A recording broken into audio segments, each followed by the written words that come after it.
Hi everyone, good afternoon. Welcome to Rajitha vlogs. ఈరోజు అయితే నేను గోడు చిక్కుడుకాయ కర్రీ అయితే వండబోతున్నాను. ఈ గోడు చిక్కుడుకాయ కర్రీ నా ప్రాసెస్లో ఎలా వండుతానో ఒకసారి అయితే చూసేయండి. నాకైతే చాలా ఇష్టం ఈ గోడు చిక్కుడుకాయ కర్రీ. మీరు కూడా ఒకసారి ట్రై చేయండి, చాలా అంటే చాలా బాగుంటుంది. గోడు చిక్కుడుకాయని అయితే ఇలా చించి పెట్టుకున్నాను నేను. ఇట్లా చాకుతో కూడా చిన్న చిన్న కట్ చేసుకోవచ్చు, కానీ నారలు అనేటివి రావన్నమాట. నేనైతే ఇంకా చేతితోనే ఇలా చించి పెట్టుకున్నాను గోడు చిక్కుడుకాయ. ఇందులోకి టమాటా, పచ్చిమిర్చి, ఆనియన్స్, కరివేపాకు, కొంచెం కొత్తిమీర అయితే కడిగి పెట్టుకున్నాను. ఇంకా మనమైతే వండడం స్టార్ట్ చేద్దాం. ఇంకా నేను స్టవ్ మీద బాండీ అయితే పెట్టుకున్నాను. ఇందులోకి మనకు తగినంత ఆయిల్ అయితే వేసుకోవాలి. ఇంకా వేడి కాలేదు, వేడైన తర్వాతనైతే ఆయిల్ వేసుకుందాం. ఇంకా బాండీ అయితే వేడైపోయింది. ఇంకా ఆయిల్ అయితే వేసేసుకుందాం. కొంచెం సరిపడంత తీసుకుంటే సరిపోతుంది. మనకి ఆయిల్ అయితే హీట్ ఎక్కిపోయింది. ఇంకా పోపు దినుసులు అయితే వేసుకుందాం. జీలకర్ర కొంచెం వేసుకున్నాను. జీలకర్ర ఇలా చిటపటలాడిన తర్వాత ఆవాలు అయితే వేసుకోవాలి. ఆవాలు కూడా చిటపటలాడుతున్నాయి కదా, ఒక 2 ఎండుమిర్చి అయితే వేసుకుందాం. జీలకర్ర ఇలా బ్రౌన్ కలర్లో మగ్గిపోయింది కదా, ఒక 2-3 అయితే ఎల్లిపాయలు అయితే వేసుకుందాం. ఎల్లిపాయలు చాలా బాగుంటుంది, హెల్త్కి కూడా చాలా మంచిది. ఎల్లిపాయలు కంపల్సరీ పోపులో వేసుకుంటాను నేనైతే, అది మీ ఆప్షనల్. ఎల్లిపాయలు అయితే మొత్తం ఇట్లా బ్రౌన్ కలర్లో మగ్గాలి. ఎల్లిపాయలు అయితే బ్రౌన్ కలర్లో మగ్గాయి కదా, ఆనియన్స్, పచ్చిమిర్చి అయితే వేసుకుందాం. ఎల్లిపాయలు అయితే మగ్గిపోయాయి కదా, ఆనియన్స్ వేసుకుందాం.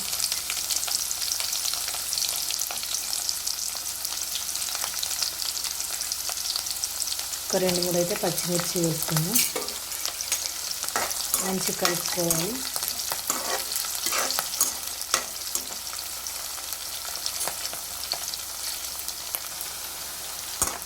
ఆనియన్స్ అయితే ఇలా మగ్గిపోయాయి కదా, కొంచెం కరివేపాకు అయితే వేసుకుందాం. మనం కొంచెం కరివేపాకు అయితే వేసుకున్నాను. మంచిగా కలుపుకుందాం.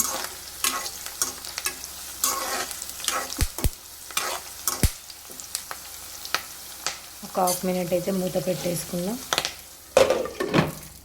మూత అయితే తీసి చూసుకుందాం. ఇంకా మంచిగా మగ్గిపోయాయి కదా. పోపు ఇలా సిమ్లో పెట్టుకొని వేపుకోవాలి, ఎప్పుడన్నా హై ఫ్లేమ్లో పెట్టద్దు. ఇప్పుడైతే 1 టీ స్పూన్ పసుపు అయితే వేసుకుంటున్నాను. మంచిగా కలుపుకోవాలి.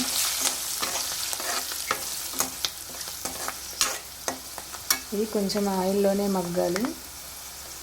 వెంబడే కొంచెం గోడు చిక్కుడుకాయని అయితే వేసుకోవద్దు. కొంచెం అల్లం వెల్లుల్లి పేస్ట్ అయితే వేసుకుంటున్నాను. ఈ అల్లం వెల్లుల్లి పేస్ట్ కూడా ఆయిల్లో మంచిగా మగ్గనివ్వాలి. బ్రౌన్ కలర్లో వచ్చేంత వరకు ఇలా ఆయిల్ పైకి రావాలన్నమాట. ఎందుకంటే అల్లం వెల్లుల్లి స్మెల్ అనేది పచ్చి పచ్చిగా వస్తుంది, అందుకోసమని. ఒక 1/2 మినిట్ అయితే మనం మూత పెట్టేసుకుందాం. మళ్ళీ ఒకసారి అయితే మూత తీసేసుకుందాం. ఇంకా అల్లం వెల్లుల్లి పేస్ట్ అయితే మగ్గిపోయింది కదా, ఇప్పుడైతే గోడు చిక్కుడుకాయ అయితే వేసుకుందాం. ఇంకా నేను ముందే కట్ చేసి వాష్ చేసి అయితే పెట్టుకున్నాను గోడు చిక్కుడుకాయ. మంచిగా కలుపుకోవాలి. ఇంకా దీన్ని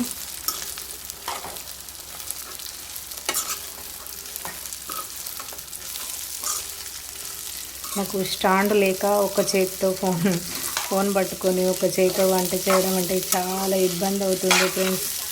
స్టాండ్ కొనుక్కోవాలి. ఇంకా అసలు ఇలా మంచిగా కలుపుకున్నాం కదా, ఇంకా మూత అయితే పెట్టేసుకుందాం. మనం గోడు చిక్కుడుకాయని ఒక 2-3 రకాలుగా వండుకోవచ్చు. ఇంకా ఇలా ఎగ్స్ వేసి కూడా వండుతాను నేను, చాలా బాగుంటుంది గోడు చిక్కుడుకాయ ఎగ్. అది కూడా మీకు ఒకసారి వీడియో అప్లోడ్ చేస్తాను. ఇంకా ఈ అన్నిటికన్నా నాకు గోడు చిక్కుడుకాయ ఎగ్ చాలా ఇష్టం అనిపిస్తుంది. ఇప్పుడైతే ఒక 1 మినిట్ మూత అయితే పెట్టేసుకుందాం. ఒక్కసారి అయితే మళ్ళీ మూత తీసి చూసుకుందాం. గోడు చిక్కుడుకాయ అయితే ఇంకా మగ్గిపోతుంది. మంచిగా కలుపుకుందాం. మధ్య మధ్యలో కలుపుకుంటూ ఉండాలి. గోడు చిక్కుడుకాయ నాకు పిల్లలకి మంచిగా ఉడకాలి అన్నమాట. నేనైతే ఇందులో వాటర్ పోసి అయితే ఉడికించుకుంటాను. మీరు వాటర్ లేకున్నా పర్వాలేదు, ఇలానే సిమ్లో పెట్టి కూడా ఉడికించుకోవచ్చు, ఉడికిపోతుంది. కానీ పిల్లలకి కొంచెం, మా పిల్లలకి అలా ఇష్టం ఉండదు. నేను అలా కూడా ఒకసారి ట్రై చేసి చూపిస్తాను మీకు. నేనైతే ఇంకొక 1 మినిట్ అయితే మూత పెట్టేస్తున్నాను. మళ్ళీ ఒకసారి అయితే మూత తీసేసుకుందాం.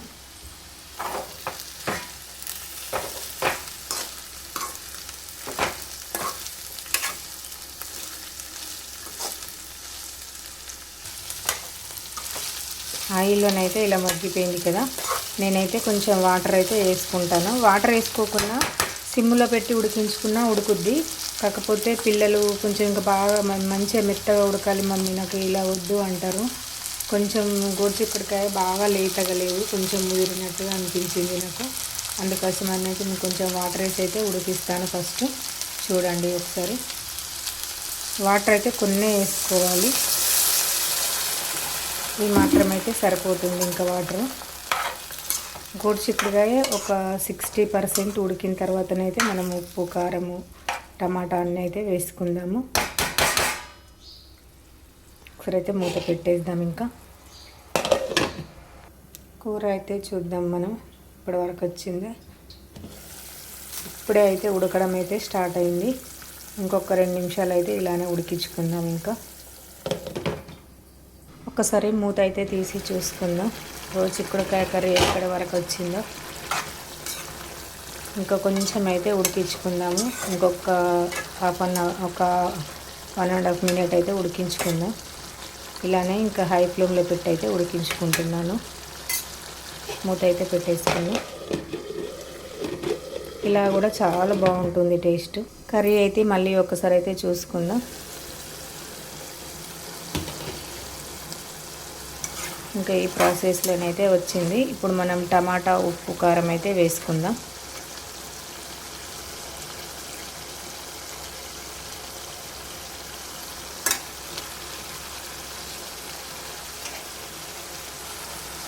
ఒక 2 టమాటాలు అయితే తీసుకున్నాను. ఇందులోకి కారం అయితే యాడ్ చేస్తున్నాను. నేను ఒక 2 టీ స్పూన్ల కారం అయితే వేస్తున్నాను.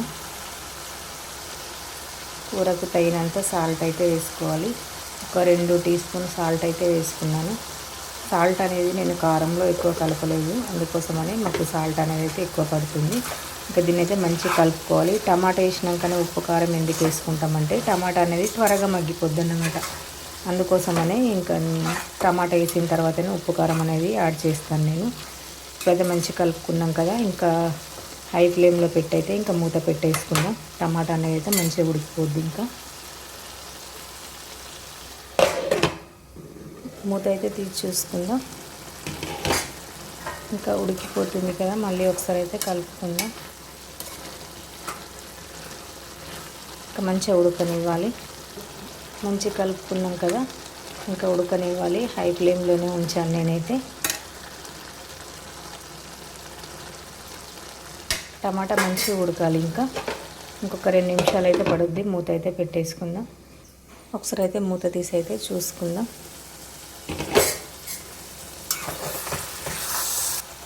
గోరుచిక్కుడుకాయ అయితే ఇంకా ఇలా అయిపోయింది. ఇప్పుడైతే కొంచెం కొత్తిమీర అయితే వేసుకుందాం. కొత్తిమీర అయితే ముందే వాష్ చేసి పెట్టుకున్నాను.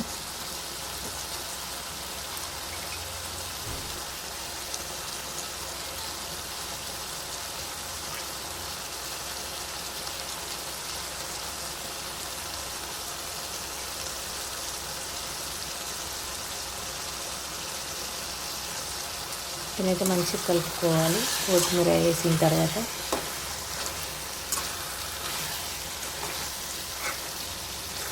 గోరుచిక్కుడుకాయ లేతగా ఉంటే అసలు వాటర్ వేయాల్సిన అవసరమే లేదు, అదే ఉడికిపోద్ది. ఇంకా ఆయిల్లోనే మనం టమాటా వేసుకుంటాం కాబట్టి. కాకపోతే గోరుచిక్కుడుకాయ ముదిరిపోయిందన్నమాట. అందుకోసమని అయితే నేను ఫస్ట్ వాటర్ వేసి అయితే ఉడికించుకున్నాను. ఇంకొక 1 మినిట్ అయితే ఇలానే మూత పెట్టి అయితే ఇంకా వదిలేసుకుందాం మనం. ఇంకొక 1 మినిట్ అయితే ఇంకా హై ఫ్లేమ్లోనే పెట్టి ఉడికేసుకుందాం. హై ఫ్లేమ్లో పెట్టడం వల్ల ఏంటంటే టమాటా కర్రీ అనేది అయితే తొందరగా ఉడికిపోద్ది అన్నమాట. మళ్ళీ ఒకసారి అయితే చూసుకుందాం. గోరుచిక్కుడుకాయ ఇంకా ఉడికిపోతుంది. ఇంకా సిమ్లో పెట్టేసుకుందాం ఒక 1 మినిట్. ఆల్మోస్ట్ ఇంకా అయిపోయినట్టే. కొంచెం గ్రేవీ లాగా ఉంది కదా, ఇది కూడా ఇంకిపోవాలి. టమాటా అయితే ఉడికిపోయింది.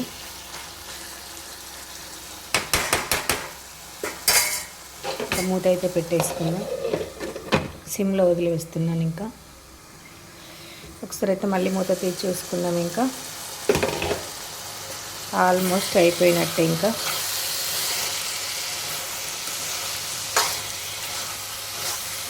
గోరుచిక్కుడుకాయ కర్రీ అయితే, టమాటా గోరుచిక్కుడుకాయ కర్రీ అయితే అయిపోయింది. ఇంకా లంచ్ అయితే చేసేద్దాం.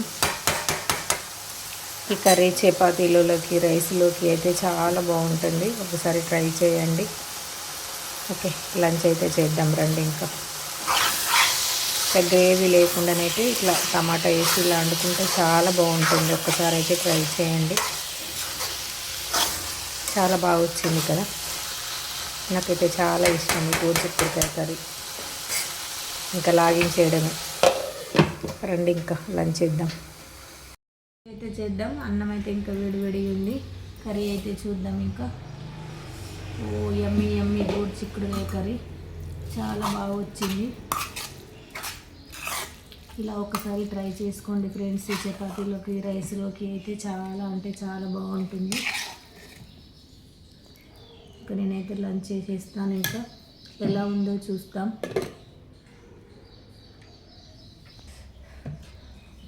ఓకే, ఇంకా టేస్ట్ అయితే చేద్దాం. కర్రీ ఎలా ఉందో. రైస్ వేడివేడిగా ఉంది, అన్నం వేడివేడిగా ఉంది. మీకోసం అయితే చూస్తాను టేస్ట్. అందరూ తిన్నారా ఫ్రెండ్స్? ఏం తిన్నారు? కామెంట్ బాక్స్లో అయితే కామెంట్ చేయండి.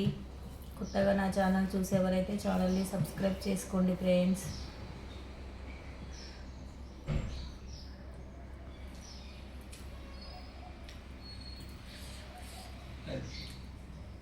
చాలా బాగుంది ఫ్రెండ్స్ టేస్ట్ అయితే.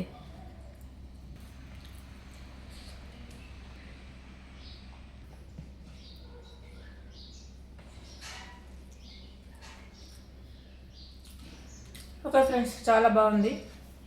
ఇలా అయితే ట్రై చేయండి. నాకు ఇంకా చాలా ఆకలిస్తుంది. ఈ కర్రీ చపాతీలోకి, రైస్లోకి, అన్నిట్లలోకి చాలా బాగుంటుంది.